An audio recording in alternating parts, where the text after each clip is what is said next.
I know as a fresher in Qatar, penetrating the job market can be quite a hassle.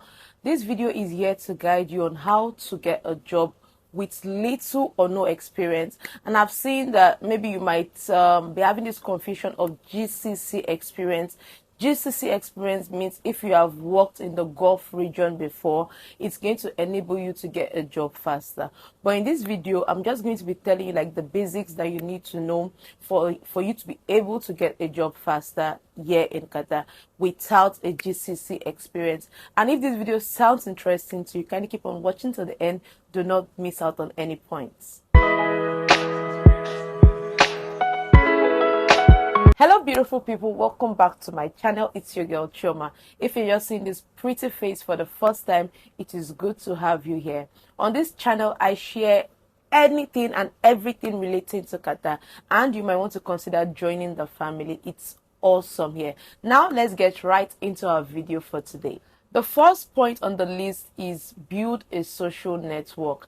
I remember when I came into Qatar newly, the first job I got was through someone. Someone asked me to go to the school for an interview and I went there, and that's how I got the job. In Qatar, you don't have to be quiet. This might not be just only be relating to Qatar, but I'm going to be making this video specifically for Qatar, okay?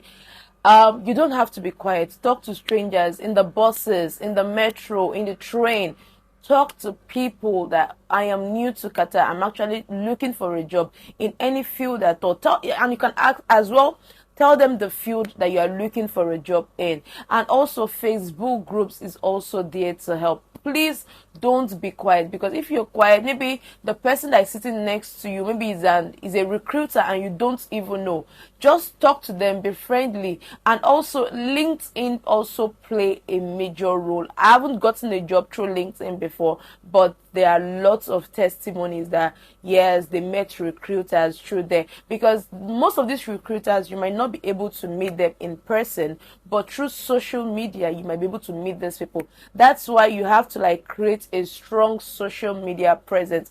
Don't just create like a Facebook page just for you to like be showing your face, dancing and everything. Yes, it's good to have fun, but also when you know you are looking for something, you're looking for a job, it's good for you to create a very strong social media presence. And LinkedIn actually play a major role here in Qatar. You're going to find most of the recruiters there.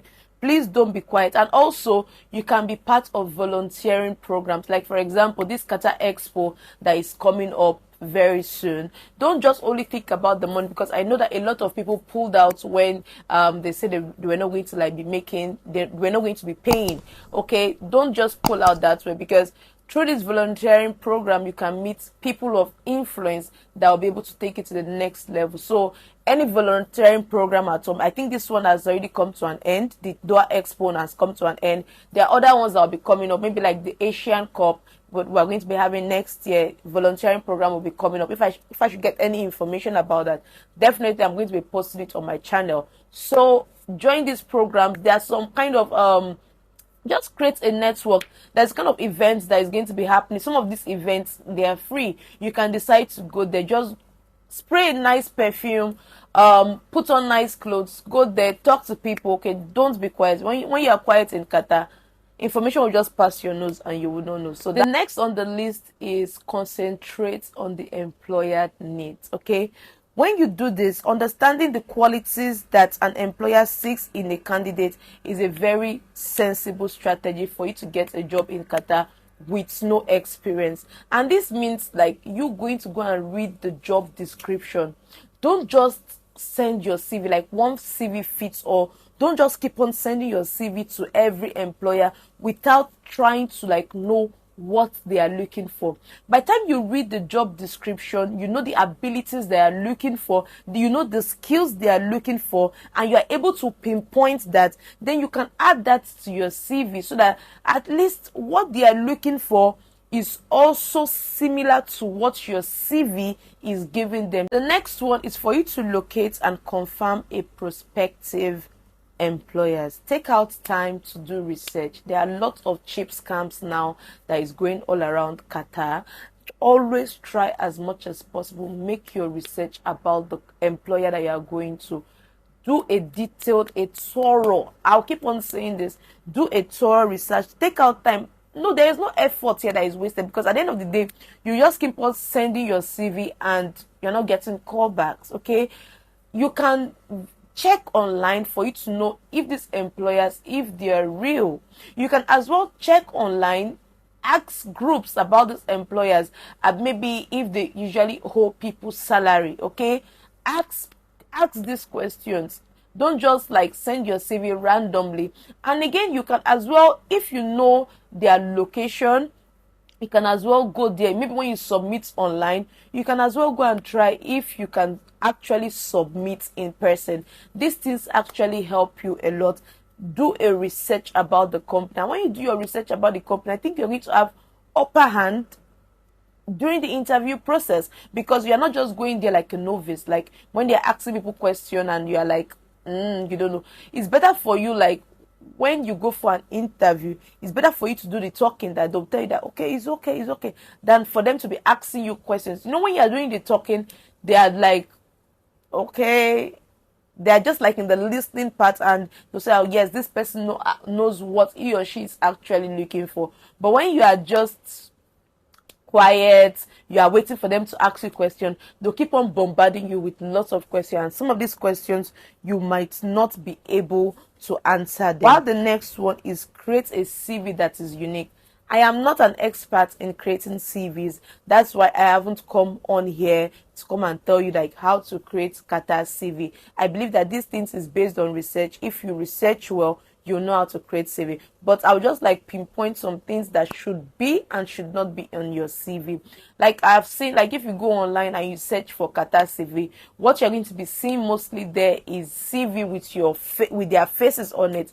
I'll tell you categorically, if you are making a CV, please don't put your face on it. Yes, this can actually stop you from getting a job. I know a lot of people put their faces on their CV. Me, I don't actually. I think I've kept my face on my CV maybe once or twice, but after that, I stopped putting my face on the CV, because there's some people that don't just see your face naturally. They don't just like your face. So make sure that your CV is tailored to suit the company's requirements, the role, the job description, and everything, like what I said earlier. Make sure your CV is tailored that way, and do not put misleading information or inaccurate information in your CV. You know, there are times that you submit your CV, that you come after the interview, there are some employers that will still go and do some background research about you. So don't put an information that is incorrect. It's better for you to be truthful.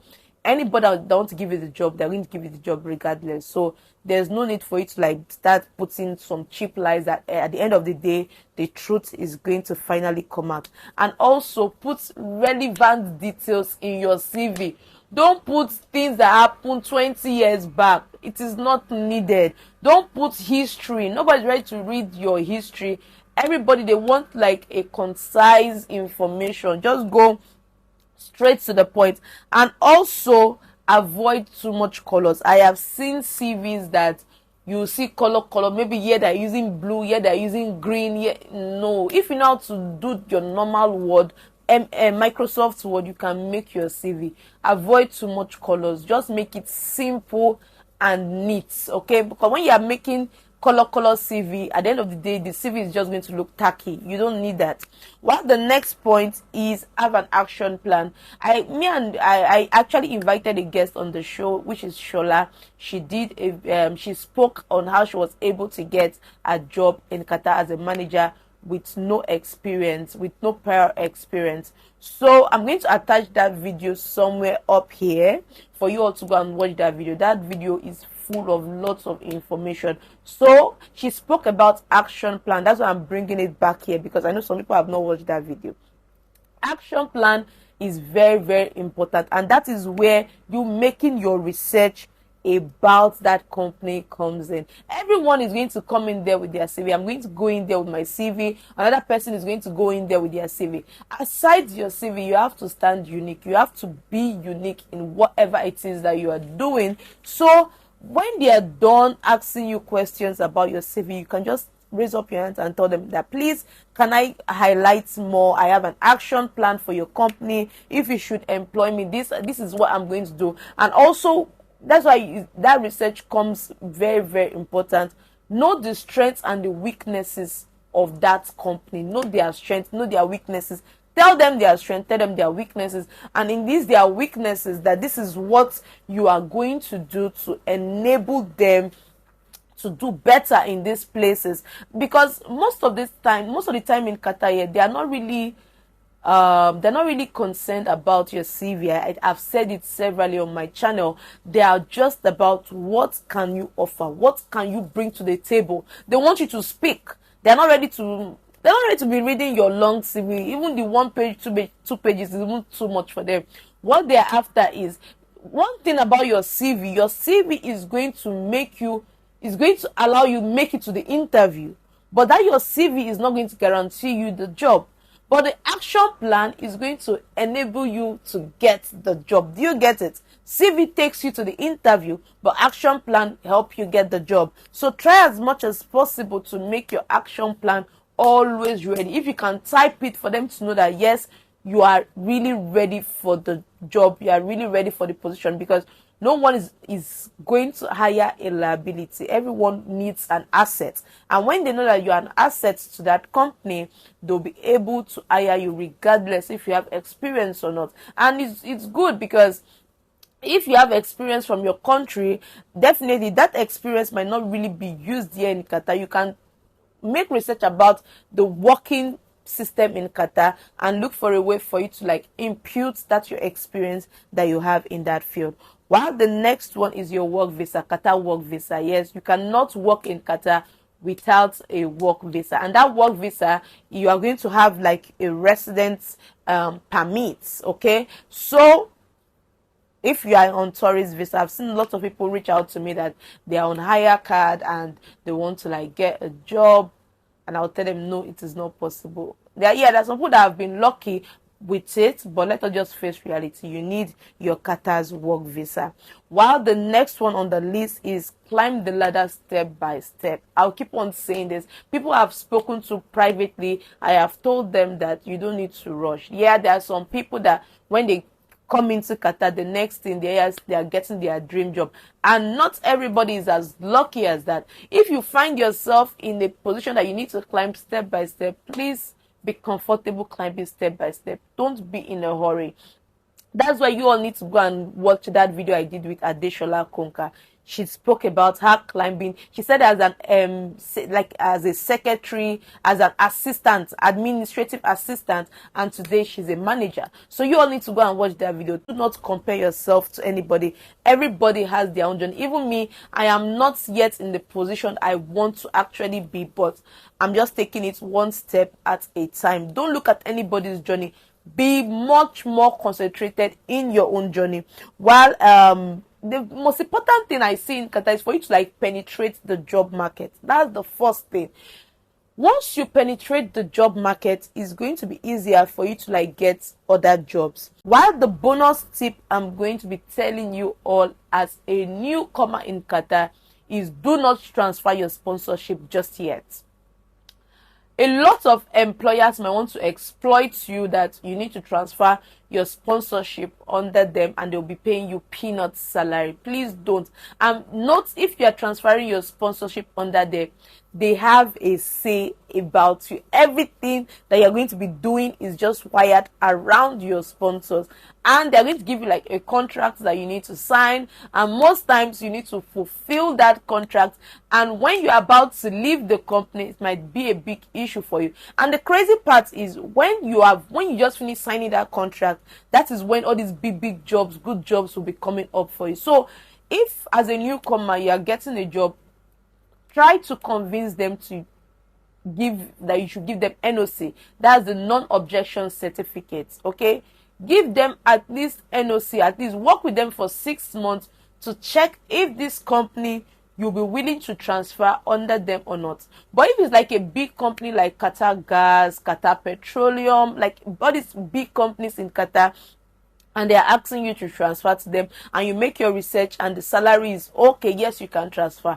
But when we talk about small companies asking you that, oh, you need to transfer to them now, and they are going to be paying you peanuts like 1,500, 2,000, and you know that your standard, you are above that standard, you know that you have your certificate, you know that you are what's more than that, please don't transfer. You can convince them for you to like start the job and give them a non-objection certificate. We have come to the end of this video, so these are the tips I'm sharing with you all, and I hope you all found this video helpful. If you do find it helpful, please give this video a thumbs up and share with family and friends. If you're new to this channel, you know what to do. Please subscribe to this channel, come join this wonderful family, and we finally hit 2K subscribers. Thank you all so much who has been supporting me, who has been coming back to always watch my videos. I love you all. Thank you so much. And to all my returning subscribers, thank you all for stopping by.